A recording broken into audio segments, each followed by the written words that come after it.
Bonjour à tous, très ravi de vous retrouver pour cette édition de la mi-journée. Tout de suite, les titres. Après le forum de Paris sur la souveraineté et l'innovation vaccinale, le président Bassirou Diomaye Faye s'est entretenu avec plusieurs personnalités, le directeur général de l'AFD, les dirigeants de la fondation Bill Gates, la secrétaire générale de la francophonie, entre autres. En séjour à Paris, le chef de l'État Bassirou Diomaye Faye a rendu une visite de courtoisie à l'ancien président Abdou Diouf, une rencontre empreinte de cordialité au cours de laquelle le couple Faye a eu droit à tous les honneurs.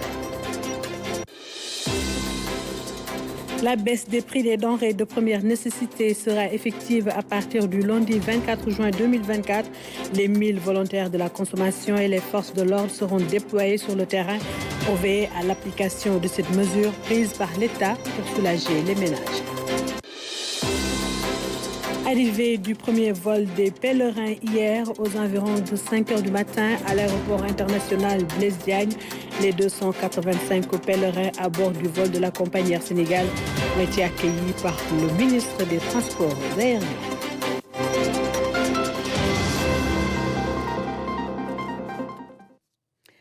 Bienvenue à tous. En séjour à Paris, le président de la République, Bassirou Diomaye Faye, a reçu le directeur général de l'AFD. L'Agence française de développement compte se déployer dans la nouvelle dynamique de la coopération entre le Sénégal et la France.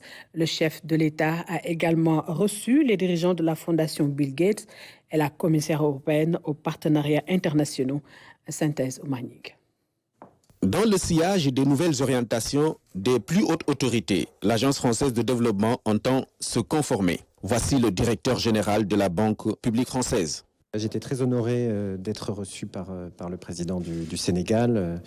Je lui ai présenté, je me suis présenté à lui, je lui ai présenté le travail de l'Agence française de développement dans le pays, dans de nombreux secteurs. Et bien sûr, je l'ai félicité et je lui ai indiqué que nous réalignerions, que nous allions réorienter, restructurer notre coopération selon les lignes qui seront fixées bientôt par le nouveau gouvernement du Sénégal et le chef de l'État, évidemment dans le plein respect de la souveraineté du Sénégal, souveraineté économique, souveraineté alimentaire. Il y a beaucoup de sujets sur lesquels notre coopération va se poursuivre et se réinventer. Et donc, je lui ai indiqué que l'Agence française de développement était à l'écoute, dans le respect et l'attention sur les nouvelles orientations du Sénégal. Pour la fondation Bill Gates, le contact a également été bénéfique avec le président de la République, Bassirou Diomaye Faye. Nous avons eu un très bon entretien avec le président du Sénégal. C'était la première fois que la Fondation rencontrait le président. Nous avons donc pu exposer les programmes actuels de la Fondation au Sénégal qui touchent la santé, l'eau et l'assainissement, la sécurité alimentaire et l'expansion de notre soutien aux priorités du président de la République. Dans le cadre du partenariat avec l'Europe multilatérale, le chef de l'État a également reçu Jutta Urpilainen, commissaire européenne aux partenariats internationaux. C'est dans le cadre du renforcement de la coopération entre le Sénégal et l'Union européenne. Et la secrétaire générale de la francophonie, Louise Mouchi-Kuabo, a été également reçue par le chef de l'État. Une prise de contact qui a permis d'échanger sur les orientations et missions de l'organisation dont le Sénégal est un des membres éminents. Les dirigeants de l'OCDE et FH ont aussi été reçus par le président de la République, Bassirou Diomaye Faye. Nous retrouvons Manig. Pour la secrétaire générale de la francophonie, c'est le tout premier contact avec le président Bassirou Diomaye Faye. L'audience est importante au regard du rôle que joue le Sénégal dans l'organisation. Cette visite était une visite de courtoisie, de prise de contact. Les nouvelles autorités du pays étaient donc ici à Paris, où nous avons le siège. J'ai eu l'occasion brièvement d'échanger avec le président hier à la conférence sur les vaccins. j'ai pu maintenant prendre un peu plus de temps et me présenter à lui en tant que secrétaire général de la francophonie, de lui donner aussi quelques informations concernant le sommet de la francophonie qui se tiendra au début du mois d'octobre ici en France et aussi de planifier bientôt une visite à Dakar. Avec l'OCDE, le Sénégal a un partenariat dynamique. C'est ce que veulent renforcer les responsables venus voir le président Bassirou Diomaye Faye. On a eu des très bons échanges avec le président du Sénégal à propos de la coopération entre le Sénégal et l'OCDE et nous avons dit au président que l'OCDE est prêt à soutenir son gouvernement et son agenda pour délivrer des opportunités pour le peuple du Sénégal. Entre le groupe Eiffage et le Sénégal, c'est une longue histoire. L'entretien avec le président de la République est, sous ce rapport, plein d'enjeux pour le directeur général. Pour le groupe Eiffage, le Sénégal est un pays excessivement important. Nous y sommes depuis bientôt 100 ans. Et je pense que c'était important pour moi de rencontrer le président de la République et de parler de l'histoire de notre groupe, de son lien avec les territoires. Et parmi les grands pays d'implantation du groupe Eiffage, il y a 2 pays dans lesquels nous exerçons tous les métiers du groupe. C'est la France et le Sénégal. Donc vous voyez, c'est très important. Et du coup, bien sûr, on a parlé de ces projets et puis de l'ensemble. On a fait une revue finalement de tous les projets sur lesquels l'entreprise est impliquée. L'histoire d'Eiffage au Sénégal, c'est l'histoire du développement du Sénégal. On est partenaires, comme le disait Monsieur le Président, et c'est vraiment dans cet esprit que nous voulons continuer de collaborer, de travailler ensemble. Un des temps forts de son séjour à Paris, cette visite de courtoisie rendue à l'ancien président Abdou Diouf, le couple Faye a eu droit aux honneurs au domicile du président Diouf. Reportage de nos envoyés spéciaux. Paris, avenue Pierre Ier de Serbie. Le président Abdou Diouf a tenu à venir accueillir le président Bassirou Diomaye Faye. Avec ses enfants, eux aussi très enthousiastes. Signe de respect et de considération à l'endroit de son hôte de marque et digne successeur à la tête du Sénégal. Accompagné de son épouse, le président Bassirou Diomaye Faye s'est ensuite entretenu avec son illustre prédécesseur. Une visite de courtoisie qui sonne comme un hommage appuyé à celui qui a servi son pays au niveau le plus élevé pendant 20 ans. Aujourd'hui, le président Bassirou Diomaye Faye doit pouvoir bénéficier de sa sagesse et de ses conseils avisés. Pour un chef d'État qui est à son tout début, l'entretien lui a certainement permis d'en profiter au maximum. La visite de courtoisie qui s'est déroulée dans une ambiance cordiale est un honneur immense pour la famille qui marque ainsi sa gratitude au président Bassirou Diomaye Faye. Comme à l'arrivée, le président Diouf a raccompagné son hôte, toujours en compagnie de ses enfants, avec des remerciements à la hauteur de l'acte posé par le président de la République, Bassirou Diomaye Faye. Et voilà pour les activités du chef de l'État, le président Bassirou Diomaye Diakhar Faye, un séjour à Paris. Stratégie de financement ciblée, 54 organisations sur 250 identifiées vont bénéficier de la première opération. Quelles sont les modalités de remboursement? Les détails avec le docteur Alioune John, ministre de la Microfinance et de l'Économie sociale et solidaire. Il était l'invité du journal de 20h d'hier.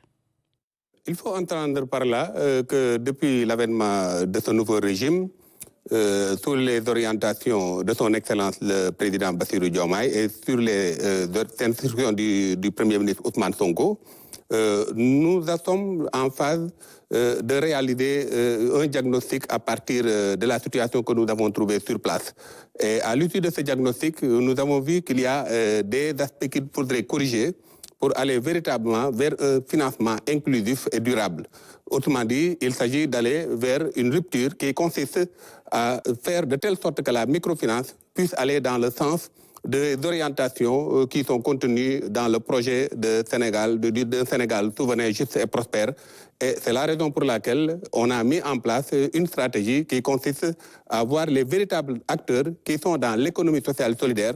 Et c'est à partir de ce moment qu'on a décidé d'articuler la microfinance à l'économie sociale solidaire afin de pouvoir impacter le vécu des populations et de lutter contre la pauvreté et aller vers la création d'emplois massifs. Monsieur le ministre, concrètement, qu'est-ce qui va changer dans l'accès au financement? Ce qui va se changer, c'est qu'il n'y aura plus ce que nous appelons une distribution.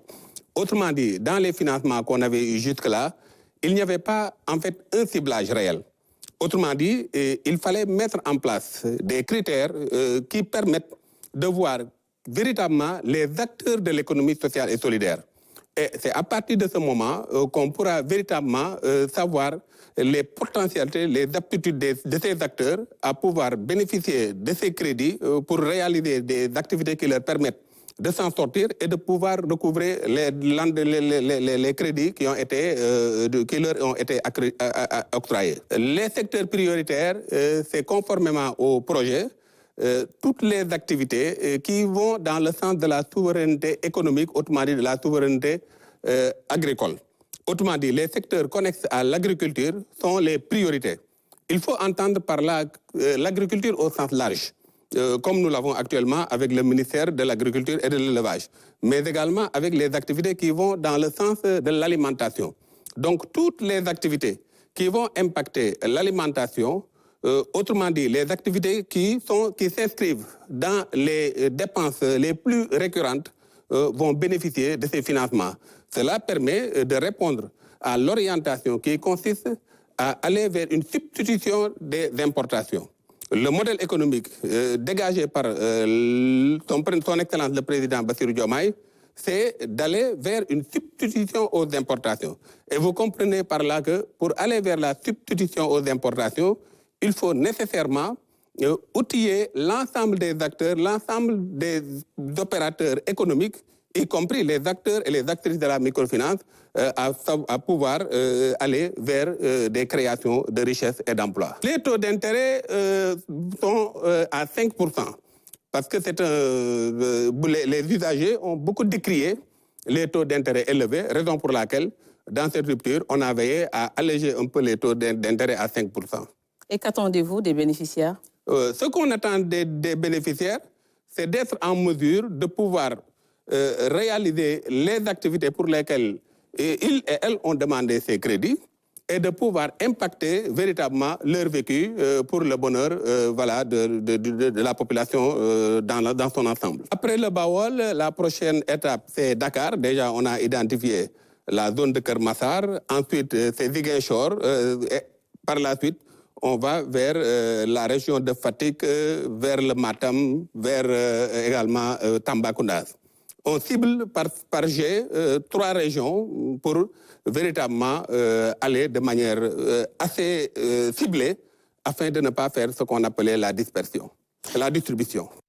Voilà, le docteur Alioune John, ministre de la Microfinance et de l'Économie sociale et solidaire, qui est revenu sur les mécanismes qui seront mis en place pour un meilleur ciblage des bénéficiaires.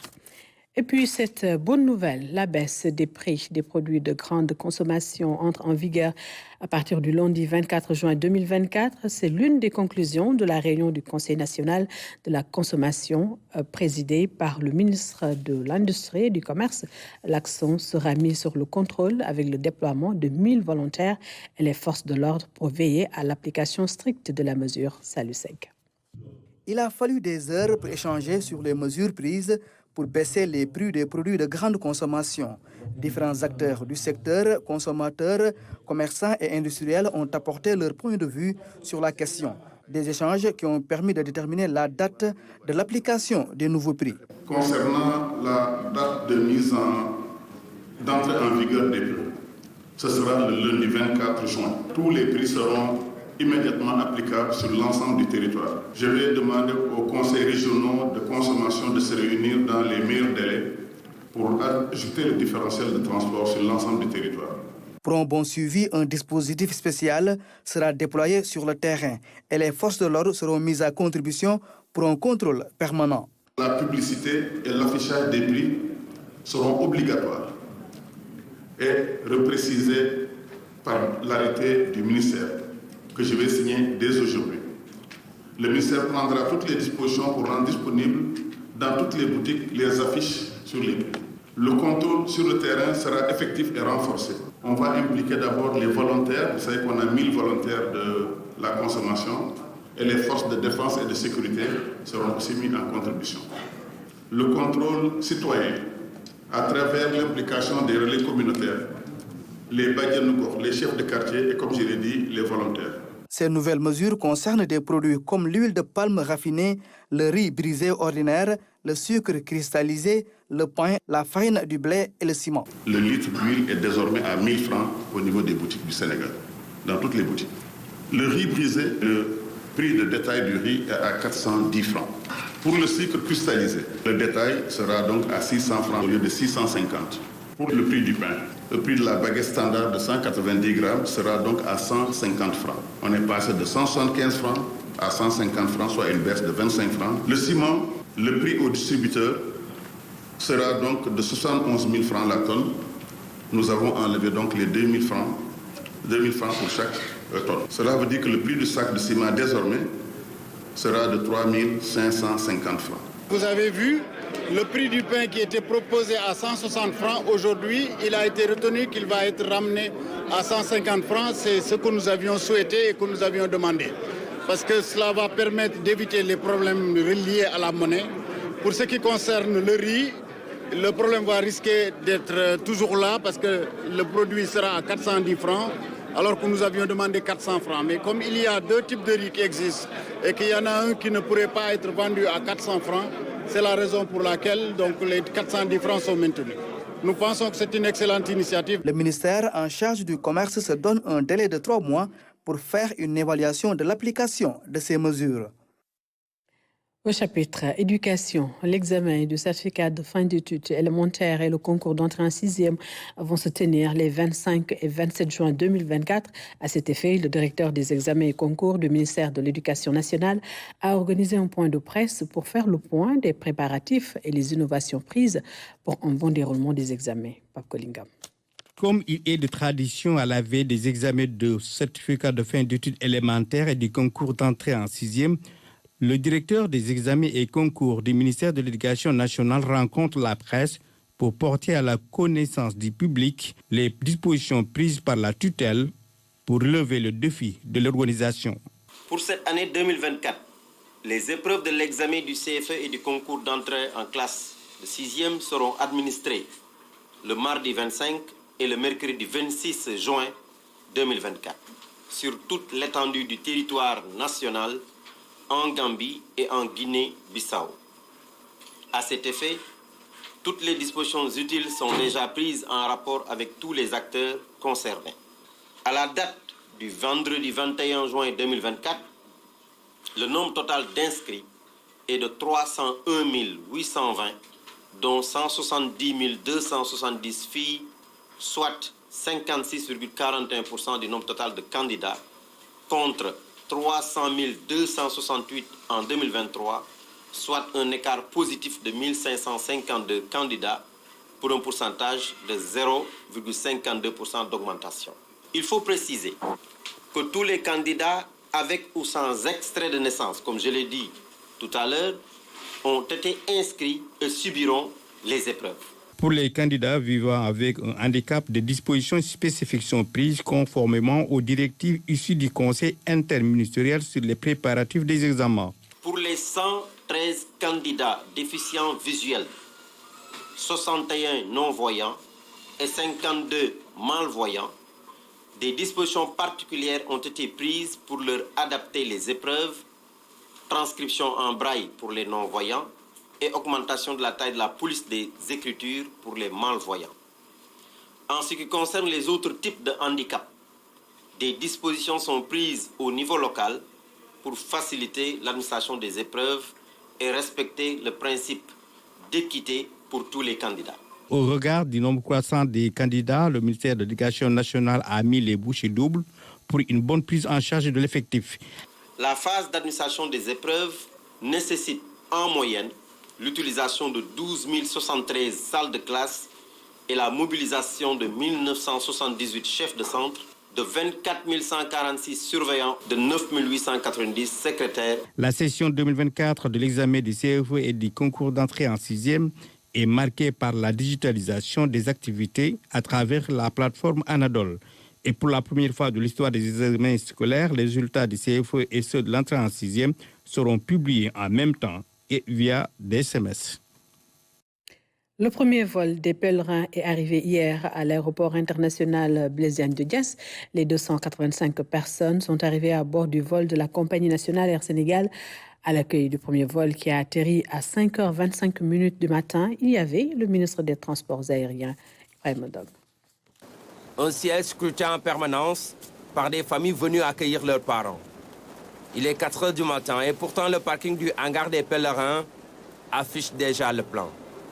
Prévu pour 4h45, c'est finalement à 5h passées de 25 minutes que le premier vol atterrit sur le tarmac de l'aéroport international Blaise Diagne. À bord de l'Airbus A330-900 Neo de la compagnie Air Sénégal, 285 pèlerins débarquent. À l'accueil, le ministre des Transports aériens. Après quoi, ils sont directement orientés vers ce laboratoire mobile mis en place par le ministère de la Santé. Le ministère de la Santé insiste beaucoup sur la prévention. Et nous avons 3 niveaux de prévention. Premièrement, pour tous les pèlerins qui sont actuellement dans l'aéroport et qui ont de la fièvre, des douleurs articulaires, des douleurs musculaires, des maux de tête ou des signes, d'autres signes respiratoires, nous avons un laboratoire qui est installé à l'intérieur de l'aéroport pour vous examiner tout de suite et vous dire de quelle maladie vous êtes probablement en train de souffrir. Deuxièmement, nous demandons à tous les pèlerins, une fois arrivés chez vous, pendant les 15 premiers jours, de bien vouloir surveiller. Si vous constatez de la fièvre, les signes que j'ai cités tout à l'heure, si vous en constatez un ou plusieurs, nous vous prions de bien vouloir vous rendre dans la structure de santé la plus proche et vous serez examiné et pris en charge. Nous insistons parce que nous souhaitons que chaque pèlerin soit en bonne santé, mais si un pèlerin est malade, qu'on puisse le soigner le plus rapidement possible, surtout si le pèlerin a une maladie contagieuse, qu'on puisse le soigner dans les plus brefs délais et dans les meilleures conditions, afin que ce pèlerin malade ne puisse pas contaminer ni sa famille, ni les voisins. Des pèlerins heureux de rentrer au bercail. Dans leurs valises, beaucoup de prières. Avec le nouveau gouvernement en place, il fallait prier, beaucoup prier pour la réussite. Le baril de pétrole nous a trouvés à la Mecque. On a aussi prié pour ça, pour que ce ne soit pas le pétrole de tous les temps, que ce soit le pétrole de la paix, que ce soit le pétrole de la générosité, que ce soit vraiment une chance pour le Sénégal, une porte d'ouverture pour la richesse pour tout le monde. Okay. Nous disons, alhamdoulilah, nous avons été guidés par une démarche de foi qui nous a permis vraiment d'effectuer ce pèlerinage au lieu saint de l'islam. Nous remercions toutes les autorités qui nous ont permis de faire ce voyage. Comme au départ, le ministre de tutelle est encore là pour accueillir les pèlerins tout en ayant une pensée pieuse à l'endroit de ceux qui ont rendu l'âme au lieu saint de l'islam. Venu pour vous témoigner toute notre gratitude. Vous êtes venus des lieux saints de Makkat al-Mukarram. Nous comptons sur vous pour des prières afin que nous puissions accomplir la mission qui nous est dédiée. Nous présentons aussi toutes nos condoléances au nom du président de la République, du Premier ministre et de son gouvernement, aux familles éplorées. Nous prions pour le repos de leur âme. Nous prions aussi pour tous les autres pèlerins qui sont présentement à la Mecque de rentrer sains et saufs chez eux. Devant l'assistance, Le ministre a annoncé la volonté de son département de procéder à l'évaluation rapide de l'édition de cette année. Il y a beaucoup de difficultés durant les éditions de pèlerinage, mais nous vous assurons qu'après, à la fin de cette édition, Inch'Allah, nous allons organiser l'évaluation, mais nous allons nous mettre au travail pour préparer la prochaine édition dès maintenant. Je voudrais profiter de cette tribune pour remercier et encourager tous mes collaborateurs ici présents qui n'ont ménagé aucun effort pour apporter le soutien et l'assistance nécessaires aux pèlerins. Les autres vols sont attendus pour les prochaines heures. Pour ce plan de retour, les autorités veulent tout faire pour éviter les impairs constatés lors du départ. Et parlons à présent de l'installation officielle des membres du bureau de la Fédération sénégalaise du sport scolaire. La cérémonie s'est tenue ce vendredi au ministère des Sports. Elle traduit la volonté du chef de l'État de redynamiser le sport scolaire, nous dit Pape Kolingam. La cérémonie officielle d'installation des membres du bureau de la Fédération sénégalaise du sport scolaire a réuni les différents acteurs des secteurs concernés. Les ministres en charge de la fédération sont revenus sur l'importance de la Fédération sénégalaise du sport scolaire et ses objectifs. Vous garderez donc votre curseur pointé sur l'atteinte des objectifs déclinés dans les orientations du chef de l'État, son Excellence Bassirou Diomaye Diakhar Faye. Ces orientations stratégiques, définies par le nouveau gouvernement, visent la redynamisation du sport scolaire par notamment l'organisation régulière de championnats nationaux scolaires et l'organisation d'un festival national scolaire tous les 2 ans. À ce titre, l'organisation de compétitions sportives dans toutes les écoles du Sénégal sera un levier fort sur lequel vous devrez vous appuyer. Le sport universitaire et scolaire nous a toujours donné de grands champions dans toutes les disciplines. Depuis la période coloniale jusqu'à récemment, parce que nous avons connu des recordmans de l'athlétisme français issus du sport scolaire. Le Premier ministre Habib Thiam est là pour l'illustrer, et il y avait d'autres recordmans également. C'est la raison pour laquelle cette vision du président de la République est tout simplement très importante.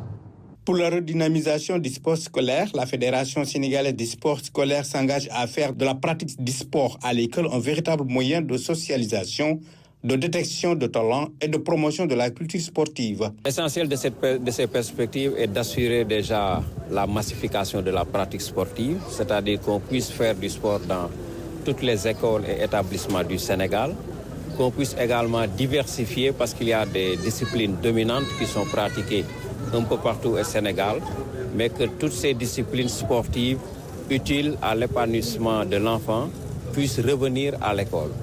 Il est essentiel d'assurer une éducation de qualité à nos enfants pour qu'ils puissent allier sport et études. Une éducation physique populaire et compétitive à l'école est l'une des grandes réformes du gouvernement dans le domaine des sports. Ces réformes visent entre autres à revitaliser la pratique du sport à l'école et à promouvoir le sport féminin. Elle inclut également l'effectivité de l'enseignement de l'éducation sportive et physique. La date de la Coupe d'Afrique des Nations est désormais connue. Ce sera du 21 décembre 2025 au 18 janvier 2026 au Maroc. Une décision prise ce vendredi par le comité exécutif de la Confédération africaine de football à l'issue d'une réunion tenue au Caire. Par la même occasion, la CAF a reporté la CAN féminine à l'année prochaine. Euro 2024, l'équipe de France a concédé le nul face à une accrocheuse équipe des Pays-Bas. Beaucoup d'occasions ratées pour les deux équipes qui gardent intactes leurs chances de qualification. Résumé du match avec Aïssatou François Sec. Score final donc. Premier match nul blanc de l'Euro 2024 après 21 matchs. Dans le groupe B, France et Pays-Bas se sont séparés sur un score nul et vierge. Les deux équipes pour les huitièmes de finale, respectivement face à la Pologne et à l'Autriche ce mardi. D'autres rencontres de cet Euro 2024 à suivre dans nos prochaines éditions. Place à présent au journal des régions.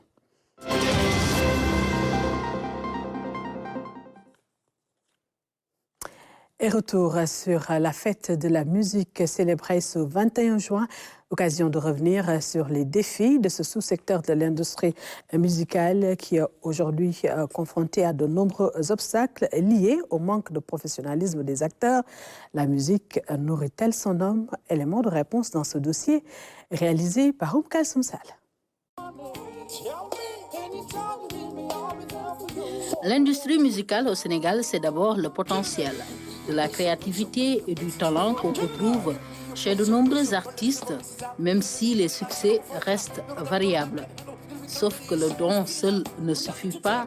La musique, c'est toute une chaîne, de la matière première à la distribution. Tous les maillons ne sont pas présents. L'édition, on en a toujours parlé, ça a été un grand problème parce que cela suppose beaucoup de moyens. On a des producteurs de musique au Sénégal, mais le producteur n'est pas forcément l'éditeur. Deuxièmement aussi, il y a le problème de la distribution qui se pose justement avec l'avènement des nouveaux modèles économiques. Le digital, la musique est distribuée, vendue en ligne. Il y a le freemium auquel les Sénégalais sont plus habitués, rémunéré par la publicité, mais qui n'est pas très rentable. Il y a le premium qui est là, mais qui n'est pas, dont les moyens d'achat ne sont pas en parfaite adéquation avec la mentalité, la culture d'achat des Sénégalais, parce que souvent c'est par via carte bancaire qu'on le fait. Le consommateur a une mauvaise habitude de gratuité de la musique. Et donc c'est là qu'on doit travailler sur la culture du consommateur de la musique. Nous sommes dans un pays avec des artistes formidables où on n'a pas un grand festival international. On a beaucoup de petits festivals. Moi, j'appelle ça des événements, je n'appelle pas ça des festivals. Mais à l'instar d'Abidjan, à l'instar de toutes ces grosses capitales, on ne voit pas de gros événements à Dakar. Les droits d'auteur et les droits voisins, une autre paire de manches. Même si la SODAV arrive à percevoir entre 700 et 800 millions de francs CFA par an au profit des auteurs, musiciens y compris, elle est encore loin du compte. Sur les plateformes, beaucoup commencent maintenant à se régulariser. D'ailleurs, c'est ce qui fait qu'on commence à voir la place importante que le numérique occupe dans les perceptions de la SODAV et dans ses répartitions. Parce que la SODAV fait tout pour être à jour et maîtriser les nouveaux modèles économiques, c'est-à-dire ceux qui proviennent du digital. N'est-ce pas? Mais malgré ça, il y a un énorme effort à faire. L'effectivité de la rémunération pour copie privée, c'est aujourd'hui le souhait de tous les acteurs de l'industrie musicale. C'est une redevance qui est perçue sur tout appareil qui permet de reproduire et stocker des œuvres de l'esprit. Donc ces appareils, quand ils entrent sur le territoire national, doivent payer une rémunération qu'on appelle rémunération pour copie privée, n'est-ce pas?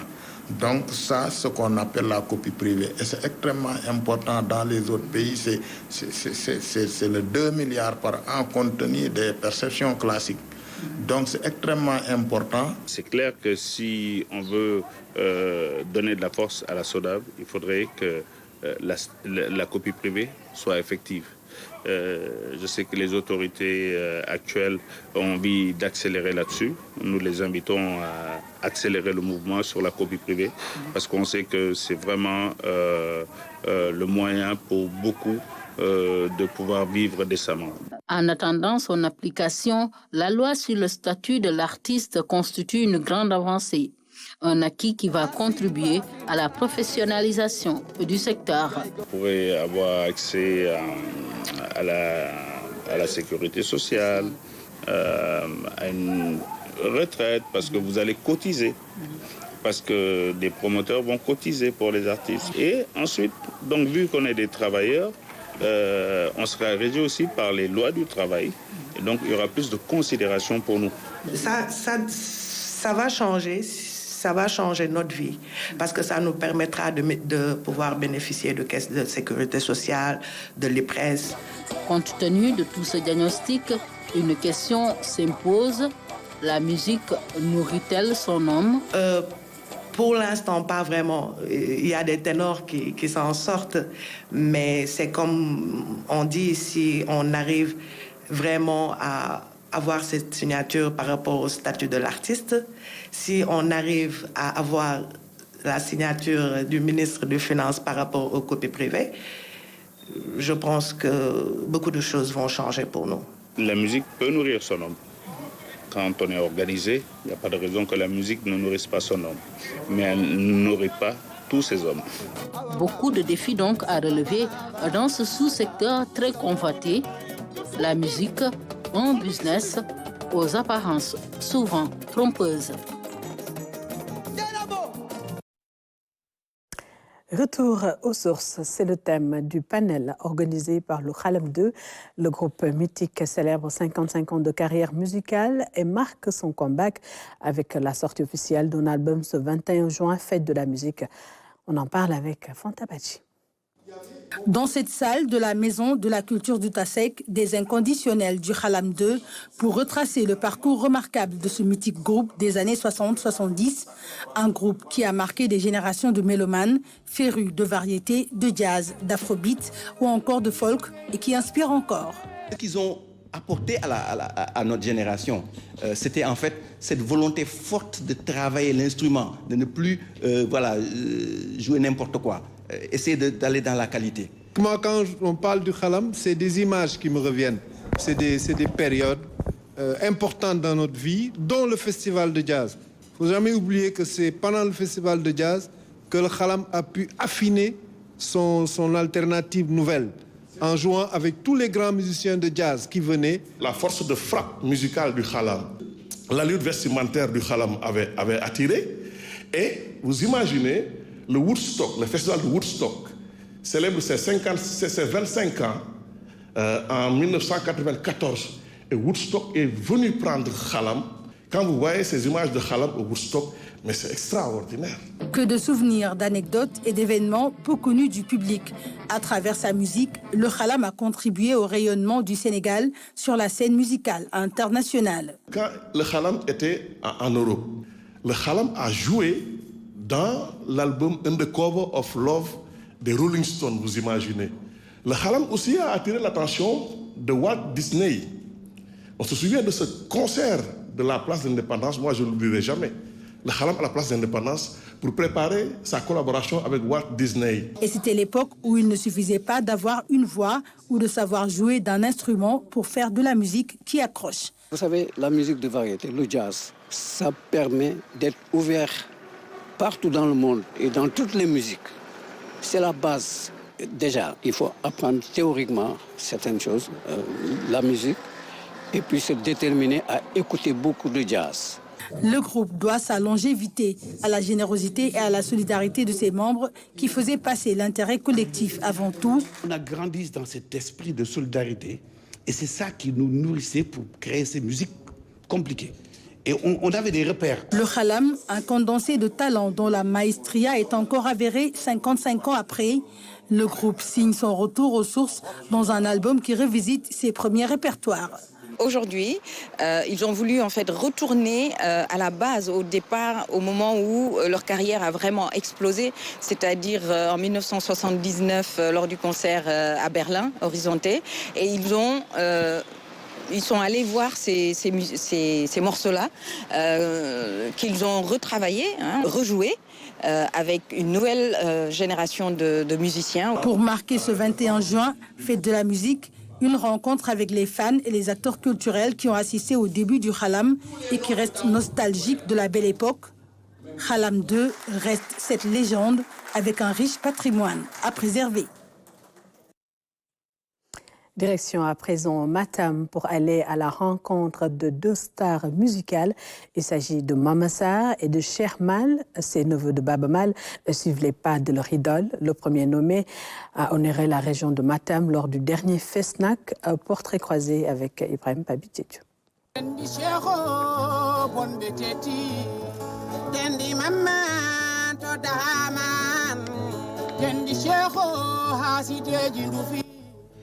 Deux petites voix comme pour bercer le fleuve.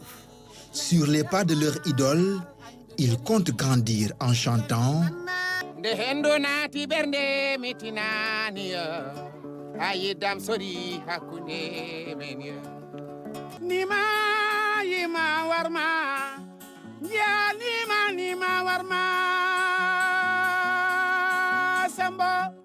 Comme le leader du Dandelégnol, le roi du Yela, la voix de l'ethnie.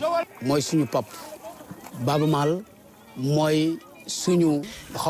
c'est une référence pour nous, parce que quand tu veux faire de la musique moderne en pulaar, il faut nécessairement s'inspirer de lui. C'est lui qui a amené notre culture pulaar partout dans le monde. C'est un véritable ambassadeur. Une porte d'entrée, comme dans chaque maison, il y a un père. C'est lui notre père dans la musique.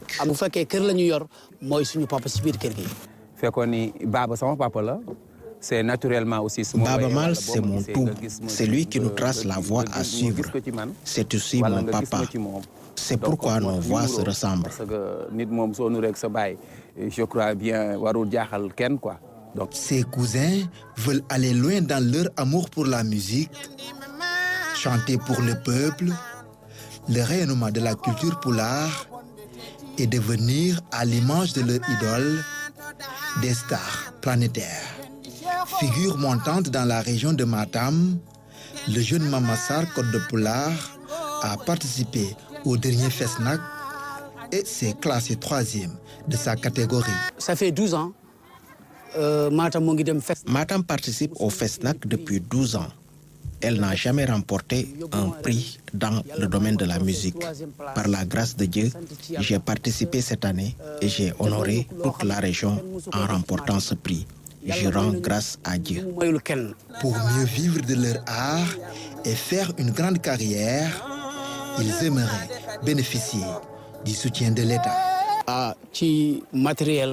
Les artistes de la région ont besoin d'être accompagnés.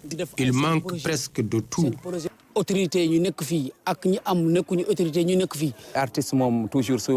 Nous célébrons la fête de la musique, mais nous avons besoin de soutien financier et technique. Nous n'avons même pas de studio de production. Au niveau de Fouta, amuñu studio production. Un produit qui leur tient à cœur, faire un duo.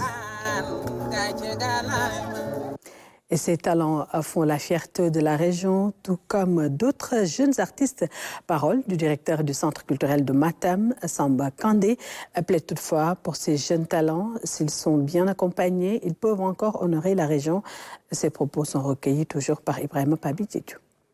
Donc nous organisons aussi la fête de la musique. On a décidé de délocaliser cette fête de la musique dans la commune de Thilogne. Donc dans cette activité, il est prévu un grand concert au niveau de la fac de Thilogne. Sur le plan des défis, ces jeunes-là ont vraiment besoin de soutien.